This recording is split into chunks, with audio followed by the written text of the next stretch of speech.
बहुत आसान है अंकुर वारिको को एक वीडियो पे आके ये बोलना कि म्यूचुअल फंड में पैसे डाल दीजिए, 10-15 साल के लिए डाल दीजिए, लेकिन ना फट जाती है जब आप उसको एक नेगेटिव रिटर्न पे देखते हैं, क्योंकि याद आने लगता है वो दिन जब आपके पास पैसे नहीं थे, जब माँ पापा के पास पैसे नहीं थे, जब ट्यूशन की फीस देने के पैसे नहीं थे, स्कूल की फीस देने के पैसे नहीं थे, यूनिफॉर्म के पैसे नहीं थे। तो आप ये नहीं याद करते हैं कि यार वीडियो में बोला था कि 10-15 साल तक इन्वेस्टेड रहो ना, आपको याद आता है आपकी असली जिंदगी में आपके साथ क्या हुआ है।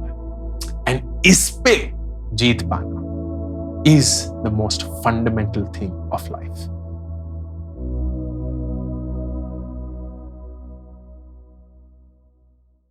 नंबर 1, जितना कमाते हैं उससे कम खर्च करिए। इससे पहले कि ये वीडियो को आप स्किप करना चाहिए, ये तो ऑब्वियस सी चीजें हैं, ऑब्वियस चीजें देखने के लिए मैंने वीडियो नहीं देखा है ना, समझने की कोशिश करते हैं। बहुत लोग बोलेंगे ऑफ कोर्स जितना कमा नहीं रहे हैं उससे ज्यादा कैसे खर्च करेंगे दोस्त, अंकुर क्या चल रहा है दिमाग में? पॉसिबल है if you are in a market where credit is easy. अगर आपको बहुत आसानी से क्रेडिट मिल सकता है through a credit card, through a loan, through a buy now pay later scheme, through आज खरीद लीजिए, 3 महीने बाद, 6 महीने बाद, 9 महीने बाद बांट के कर सकते हैं, या बहुत सारे दोस्त हैं जो आपको उधार देने के लिए तैयार है, जो बहुत कम होता है लेकिन अगर हो सकता है तो yes, credit becomes easy and that's when जो हमारे पास आज नहीं है ना इन टर्म्स ऑफ पैसा, हम उसको आज मानकर खरीदना शुरू कर देते हैं एंड वी आउटस्पेंड आवर इनकम। हर एक किताब जो मैंने पैसे के ऊपर पढ़ी है उसमें कहीं ना कहीं घुमा फिरा के ये सीधे इस पॉइंट को डेफिनेटली डिस्कस किया गया है। जो लोग पैसा कमाते हैं, जो लोग अमीर बनते हैं, जो लोग अमीर हैं, वो ये जानते हैं कि वो कितना कमा रहे हैं, उनकी हैसियत कितनी है, कौन सी चीज की क्या कीमत होनी चाहिए, एंड उसको अगर वो अफोर्ड नहीं कर सकते हैं तो वो सेव करके, इन्वेस्ट करके एक ऐसे मकाम पे पहुंचते हैं जहां वो उसको अफोर्ड कर सकते हैं। इस वीडियो में पैसे के ऊपर जो मैंने सारी किताबें पढ़ी हैं उन सबको इकट्ठा करके जो रेगुलर कॉमन चीजें फ्रीक्वेंटली रिपीटेड हैं वो आप सब लोगों के साथ शेयर करूंगा। यही नहीं, मैं अपनी टॉप 3 पैसे के ऊपर जो किताब लिखी गई है वो आपको गिफ्ट करना चाहता हूं। कैसे? 4 स्टेप्स। स्टेप नंबर 1, सब्सक्राइब करिए क्योंकि ये सिर्फ फॉलोअर्स के लिए ही ओपन होगा। If you are not subscribe to the channel, आप एलिजिबल नहीं होंगे। नंबर 2, आपको कमेंट सेक्शन में ये लिखना होगा कि इस पूरे वीडियो में मैं कितनी बार पैसा, पैसे या वर्ड मनी यूज करता हूं। पैसा, पैसे या मनी, आपको वो कमेंट सेक्शन में लिखना होगा। नंबर 3, आपको आपकी फेवरेट पैसे पे किताब कौन सी है वो लिखनी होगी, जो आप चाहते हैं। ऑफ कोर्स वो रिच डैड पुअर डैड हो सकती है, साइकोलॉजी ऑफ मनी हो सकती है, रिचेस्ट मैन इन बैबिलोन हो सकती है, कोई भी किताब, वॉरेन बफेट की, चार्ली मंगर की, जो आपका मन चाहे पैसे के ऊपर कोई भी किताब जो आप खरीदना चाहते हैं या पढ़ना चाहते हैं, name that and then number 4, patiently wait करिए। 2 हफ्ते बाद हम 15 लोगों को सिलेक्ट करेंगे एंड उन 15 लोगों को जिन्होंने सब्सक्राइब किया होगा, सही आंसर दिया होगा कि पैसा, पैसे या मनी को मैंने कितनी बार इस वीडियो में बोला है। 3, अपनी फेवरेट पैसे के ऊपर जो वो बुक पढ़ना चाहते हैं उसको नेम किया होगा। हम 15 लकी विनर्स को सिलेक्ट करेंगे, अनाउंस करेंगे and they will then get this book absolutely free of cost, home delivered to their doorstep. Number 2, create a budget. This is singularly something that almost every book on money has said. जब तक आपके पास एक budget नहीं होगा, आप कभी भी ये पता नहीं कर सकते कि कौन सी चीज पे कितना खर्च करना चाहिए और क्यों। फॉर एग्जाम्पल, एक बहुत सिंपल बजट का अप्रोच है 50-30-20 रूल, जो कि ये बताता है कि आपकी जो पूरी इनकम होगी महीने की या साल की या जो भी, अगर आप फ्रीलांसर हैं तो जब भी इनकम आती है 50% आपके जाएगा जरूरतों की तरफ, विच इज योर नीड्स। ये आपका रेंट हो गया, आपका EMI हो गया, आपका रहने खाने का खर्चा हो गया, आपके खाने का खर्चा हो, रहने खाने का खर्चा हो गया, आपके बिजली का बिल हो गया, पानी का बिल, जरूरतें जिसके बिना आप नहीं जी सकते। 30% गोज टुवर्ड्स योर इच्छाएं, योर वांट्स। आपको फोन चाहिए, आपको वेकेशन पे जाना है, आपको कपड़े खरीदने हैं, आपको डिनर पे जाना है, आपको क्लबिंग करना है, व्हाटएवर द केस में भी, अगर आप वो नहीं अफोर्ड कर सकते तो you will save, go back two point number 1, और आप कर सकते हैं तो इसी बजट के अंदर एंड देन 20%, मिनिमम 20% आप अपने फ्यूचर के लिए इन्वेस्ट करेंगे। This will be invested in long term assets, जहां आपको रेगुलर एक रिटर्न मिलता रहेगा, सो दैट आपके जो बड़े एक्सपेंसेस है जिंदगी के, होम लोन हो सकता है, या गाड़ी खरीदनी है, या शादी करनी है, या बच्चों की पढ़ाई है, या रिटायरमेंट है, all of that is planned for and you start as early as possible. यही नहीं, हर एक इवेंट के लिए भी, I still remember जब मेरी शादी हुई थी, ये 2007 की बात है, मैंने हर एक चीज का एक बजट बनाया था कि कपड़ों का क्या बजट होगा, पंडित जी का क्या बजट होगा, मंडप के जो डेकोरेशन होगी उसका क्या बजट होगा, and I kid you not, जो एक्चुअल खर्चा हुआ था और जो बजट था उसके अंदर सिर्फ 5,000 रुपए का फर्क था। I did my entire marriage in about 5 lakhs और सो। 2006 में 2007 में 5 लाख भी बहुत ज्यादा होते थे, एंड उस 5 लाख के 5,000 के अंदर अंदर ही मेरा एक्चुअल खर्चा बैठा था। अगर ये बजट नहीं होता ना तो ये कभी पॉसिबल भी नहीं था। So number 2, create and operate on a budget. Number 3, power of compounding. एक सवाल पूछता हूं, इन 2 ऑप्शंस में से आप क्या चूज करेंगे?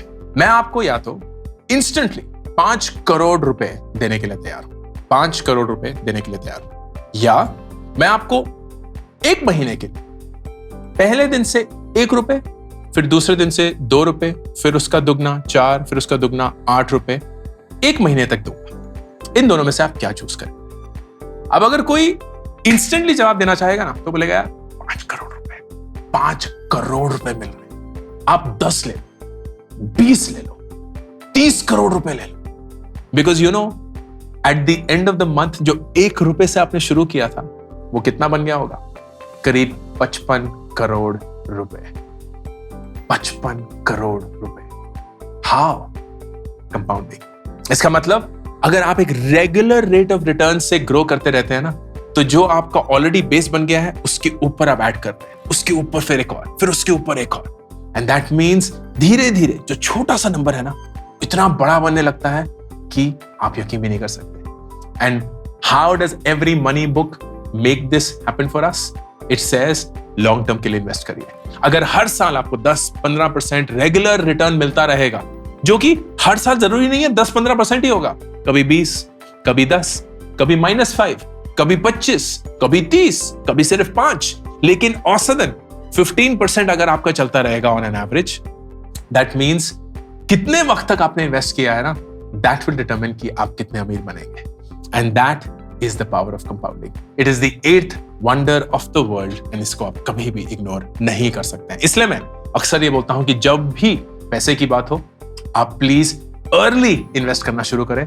फर्क नहीं पड़ता कि आप 500 रुपए से कर रहे हैं, 100 रुपए से कर रहे हैं, या 1000 रुपए या 5000 से। फर्क ये पड़ता है कि आप कितने देर तक इन्वेस्ट करने के लिए तैयार हैं।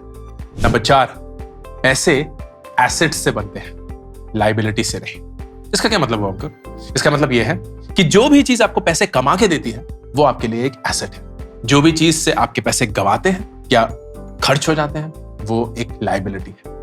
Let's use an example. गाड़ी एक एसेट है कि लायबिलिटी? बहुत लोग बोलेंगे यार गाड़ी तो एक एसेट है, हमने अपने पैसे से खरीदी है, हमारी है, हम इसको बाद में बेच भी सकते हैं। ना, गाड़ी एक लायबिलिटी है। क्यों? क्योंकि गाड़ी जैसे ही आप खरीदते हैं, शोरूम से बाहर निकलते हैं, उसका 20-30% दाम घट गया होता है। हर साल उसका दाम घटता रहता है। उसको चलाने का एक अलग खर्चा होता है। जब आप अल्टीमेटली बेचने भी जाते हैं तो आपको बहुत कम दाम मिलता है basis what you have actually paid for. इसका मतलब हर साल गाड़ी ओन करने के लिए आपको पैसे खर्च करने ही पड़ेंगे। Let's use a separate example. फर्ज करिए कि आपने अपने घर के बियॉन्ड एक और ऑफिस स्पेस खरीदी और वो फिर आपने रेंट पे चढ़ा दिया। अभी एक एसेट है या लायबिलिटी? आप बोलेंगे यार लायबिलिटी है क्योंकि उसको मैनेज करना पड़ता है, किराएदार ढूंढने पड़ते हैं, उनसे किराए कलेक्ट करना पड़ता है। लेकिन नहीं, इट्स एन एसेट, क्योंकि वो आपको बैठे बैठे पैसा दे रहा है। आपका किराया तो आ ही रहा है, but the value of the property is hopefully also appreciated. मतलब कल को अगर आप उस ऑफिस स्पेस को बेचने जाते हैं तो आपको होपफुली ज्यादा पैसे मिलेंगे from what you had originally paid, and उसके दौरान आपको रेंट भी मिलता रहा। तो एक रेंटल यील्ड भी बनी और एक कैपिटल अप्रिसिएशन भी हुआ ऑफ द प्रॉपर्टी। आपने सोना खरीदा एंड सोना इज लाइक, अरे वाह, सोना तो एसेट है क्योंकि सोने का दाम बढ़ता रहता है। यस, लेकिन अगर सोने का दाम उतनी तेजी से ना बढ़े जितना कि बेचते समय वेस्टेज पे आपको नहीं मिलेगा, then it doesn't make sense. अगर आप सोने की बजाय ज्वेलरी खरीदते हैं तो it may be a liability, क्योंकि आपने मेकिंग चार्जेस दे दिए हैं। आपका शायद वो सोना प्योर भी नहीं है, शायद उसमें लाख डली हुई है तो वो खोखला भी है, सोने की पूरी वैल्यू भी नहीं है। तो जब आप एक्चुअली उसको बेचना जाएंगे तो आपको उतना दाम नहीं मिलेगा जितना आपको लगा था मिलना चाहिए। लेकिन अगर आप सोने का सिक्का ले लेते हैं या डिजिटल गोल्ड खरीद लेते हैं, that may be an asset, क्योंकि वो धीरे धीरे बढ़ता रहेगा and it will actually make money for you. So rich people always know कि एसेट और लायबिलिटी में अंतर क्या है, and they are always making sure कि जब कभी भी वो कोई भी इन्वेस्टमेंट करें फ्रॉम देयर बजट, वो सिर्फ एसेट्स क्रिएट करने में करेंगे, लायबिलिटीज क्रिएट करने में नहीं। Number 5, stay invested for long. It goes back to the power of compounding. Power of compounding समझना तो आसान है, लेकिन actually उसको apply कर पाना बहुत मुश्किल है. And there's a beautiful story that shows how this works. तो बिल गेट्स और वॉरेन बफेट जो है वो बहुत जिगरी दोस्त हैं. एंड एक दिन एक इंटरव्यू में बिल गेट्स वॉरेन बफेट से पूछते हैं कि वॉरेन, आपकी जो इन्वेस्टमेंट प्रिंसिपल है वो इतना सरल है. आप बोलते हैं कि अच्छे दाम पे कोई स्टॉक खरीदिए, एंड अगर कंपनी अच्छी है, मैनेजमेंट अच्छी है, मार्केट शेयर अच्छा है, इंडस्ट्री अच्छी है, तो जितने लंबे टाइम तक उसको होल्ड कर सकते हैं होल्ड करके रखिए. And this is so simple कि इससे आप इतने अमीर बन गए हैं, और लोग इससे अमीर क्यों नहीं बने? And Warren Buffett then replies, because Bill, nobody wants to get rich slowly. कोई भी धीरे धीरे करके अमीर नहीं बनना चाहता. हर एक इंसान रातों रात अमीर बनना चाहता है. And that is what rich people understand very well. कि staying invested for a long period is the surest way of creating wealth. क्योंकि compounding आ ही जाएगा, धीरे धीरे करके आ ही जाएगा. And that every single book around making money, around how to grow rich, how to maintain your wealth focuses on investment. जब भी करें तो long term सोच के ही करें. Number 6, create multiple sources of income. Stat 2012 में अगर आपकी तनख्वाह 100 रुपए थी, तो 2022 में वो करीब 130 रुपए हो चुकी है. This is how salaries have grown in our country. लेकिन 2012 में जो चीज 100 रुपए की मिलती थी, वो 2022 में 170 रुपए की हो चुकी है. इसका मतलब आपकी इनकम इन्फ्लेशन को भी बीट नहीं कर पा रही है. मतलब जितनी तेजी से चीजें महंगी हो रही हैं, उतनी तेजी से आपकी इनकम नहीं बढ़ रही है. Now it leaves you with two options. एक तो अपनी इनकम और तेजी से बढ़ाइए, लेकिन वो हमारे बस में तो है नहीं. It has to be a function of हम कौन सी कंपनी में काम करते हैं, कौन से रोल में है, कौन से इंडस्ट्री में है, उसमें क्या चल रहा है, वगैरह वगैरह. और option number 2, which is what a lot of books on money से, create multiple sources of income. Goes back to assets and liabilities. अगर आप स्मार्टली अपने पैसे को इन्वेस्ट करेंगे जहां आपके एसेट्स बनते जा रहे हैं, you will actually have created multiple sources of income. Example, stocks जब आप खरीदते हैं, it's a source of income. क्यों? क्योंकि वो stock appreciate कर रहा है, and that means you, whenever you have to sell that, will get money in as a source of income. उन्हीं स्टॉक्स में से अगर आप डिविडेंड स्टॉक्स खरीदते हैं जो रेगुलरली डिविडेंड्स देते हैं, तो बेचने की भी जरूरत नहीं है. आपको रेगुलरली डिविडेंड मिलता रहेगा from those ownership of stocks, and you will get that. Real estate, आपने रेंट पे अपनी प्रॉपर्टी चढ़ा दी है, and you get a rental income. Capital appreciation अलग से है. You own some intellectual property, आपने किताब लिखी है, आपने म्यूजिक बनाया है, आपने ग्राफिक डिजाइन बनाया है, that is fetching you money. आप अपना बिजनेस करते हैं, एक साइड बिजनेस है. It could be something which may be is a cloud kitchen, maybe is a writing service, maybe is an agency, maybe is a drop shipment model, कुछ भी. लेकिन उसके थ्रू जब आप पैसा कमाते हैं, you are making sure कि in addition to your day job आपको एक रेगुलर इनकम मिल रही है. For those who may be like, यार ये लीगल भी है कि नहीं? Yes, भारत का जो लॉ है वो आपको अलाउ करता है कि आपके मल्टीपल सोर्सेज ऑफ इनकम हो सकते हैं. The only thing that it says is हर एक कंपनी का एक रूल और रेगुलेशन है, so you have to be within that. अगर आप एक आईटी कंपनी में काम करते हैं और फिर एक और जॉब कर रहे हैं या एक और फ्रीलांसिंग प्रोजेक्ट कर रहे हैं एक और आईटी कंपनी के साथ, that's wrong, because you may be passing on information जो कि इंटेलेक्चुअल प्रॉपर्टी या कॉन्फिडेंशियल. लेकिन अगर आप एक आईटी कंपनी में काम करते हैं और आप म्यूजिक के थ्रू अपना एक साइड इनकम कमा रहे हैं, that is not a conflict, and you are absolutely well within the law to do that. Freelancing income is a legitimate way of adding income to your total income when you file your income tax returns. So what almost every money book says is please create multiple sources of income. And number 7, ये सबसे जरूरी चीज है, and हर एक किताब इस पे stress करती है, एंड इसका पैसे से कोई लेना देना नहीं. वो ये बोलती है कि पैसे की तरफ जो आपकी फितरत है ना, वो बचपन से सेट होती है. बचपन में फॉर एग्जाम्पल हमारे पास पैसे नहीं थे. हम एक बहुत ही साधारण फैमिली से हैं जहां माँ पापा ने बहुत मेहनत करके धीरे धीरे धीरे थोड़े से पैसे जोड़े. माँ लोकल स्कूल में एक प्राइमरी स्कूल टीचर थी. पापा एक फार्मा कंपनी में सेल्स एंड मार्केटिंग की जॉब करते थे. बहुत साल थे जब पापा की नौकरी भी नहीं थी, तो माँ के स्कूल के थोड़े बहुत जो सैलरी थी उससे घर का खर्चा बनता था, एंड जो सेविंग्स थी उससे फिर निकल रहे थे. लेकिन सबके बावजूद उन्होंने मेरी बहन को, मुझे एक अच्छे स्कूल भेजा, हमें एक अच्छी सी परवरिश दी, बट कभी भी बहुत सारे पैसे नहीं थे. एंड आई डिस्टिंक्टली रिमेंबर कि मुझे ये लगता था कि हमारी प्रॉब्लम्स की जड़ जो है ना वो पैसा है, कि जिस दिन पैसा आ गया हर एक चीज सॉल्व हो जाएगी। बट दैट्स नॉट ट्रू, क्योंकि जब आपके पास पैसे नहीं होते हैं ना तो आपकी जिंदगी में दो चीजें हो सकती हैं। या तो आप जिंदगी भर पैसे के पीछे भागते रहेंगे and you will make money your purpose, या आप पैसे से इतनी नफरत करेंगे कि आप पैसे के बियॉन्ड चले जाएंगे और आप ये कोशिश करेंगे कि कभी भी पैसा आपकी जिंदगी पे हावी नहीं होगा, आप कभी भी पैसे के गुलाम नहीं बनेंगे।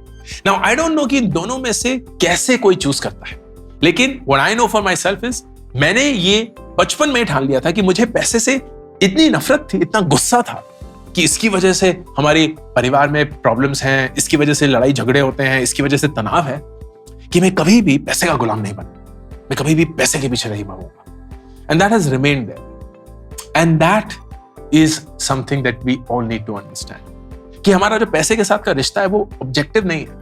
बहुत आसान है अंकुर वारिको को एक वीडियो पे आके ये बोलना कि म्यूचुअल फंड में पैसे डाल दीजिए, 10-15 साल के लिए डाल दीजिए, लेकिन ना फट जाती है जब आप उसको एक नेगेटिव रिटर्न पे देखते हैं, क्योंकि याद आने लगता है वो दिन जब आपके पास पैसे नहीं थे, जब माँ पापा के पास पैसे नहीं थे, जब ट्यूशन की फीस देने के पैसे नहीं थे, स्कूल की फीस देने के पैसे नहीं थे, यूनिफॉर्म के पैसे नहीं थे। तो आप ये नहीं याद करते हैं कि यार वीडियो में बोला था कि 10-15 साल तक इन्वेस्टेड रहो ना, आपको याद आता है आपकी असली जिंदगी में आपके साथ क्या हुआ है। एंड इस पे जीत पाना is the most fundamental thing of life. पैसा एक बहुत जरूरी चीज है दुनिया चलाने के लिए, जिंदगी जीने के लिए, लेकिन पैसे के पीछे भागना शायद सही नहीं। पैसा होना बहुत जरूरी है, मैं खुद उसको कबूल करता, लेकिन पैसे के पीछे भागना शायद आपको आपकी अपनी जिंदगी से दूर ले जाएगा। लेकिन ये बात समझ पाना is something that takes time. तो पैसे के साथ ना एक रिश्ता बनाने की कोशिश करिए, पैसा इन्वेस्ट करके देखिए, जब डाउन जाए तो अपने आप को रिमाइंड करवाइए कि ये वापस ऊपर जाएगा। एक ऐसा एक्सपेरिमेंट करिए जहां अगर वो डाउन चला भी जाए आपको डर नहीं लगेगा, बल्कि उस डर से आप कुछ सीखेंगे, कुछ जानेंगे, एंड धीरे धीरे करके जो आपके पैसे के साथ का रिश्ता था जो बचपन से चला आ रहा है उसको बदलने की कोशिश करेंगे, if you feel that that relationship with money is not a healthy relationship.